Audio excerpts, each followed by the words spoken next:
Just a quickie video about the lemon essential oil. I love it so much. I want you to as well. So yes, I do use it in my drinking water, but not every day. And that's because I also use tangerine or spearmint or peppermint in my water as well. What I do use the lemon essential oil for is as a cleaning product. I use it to clean my stainless steel kitchen sinks.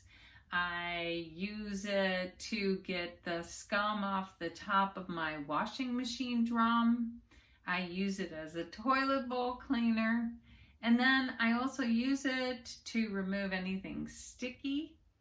And so I want you to think of it as more than just something that you drink, that it really is a way for you to not only detox your body, but to detox your home.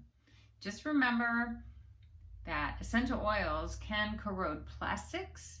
So you want to be thinking of glass, ceramic, and stainless steel when you're using it. If you have any questions, I'm here for you.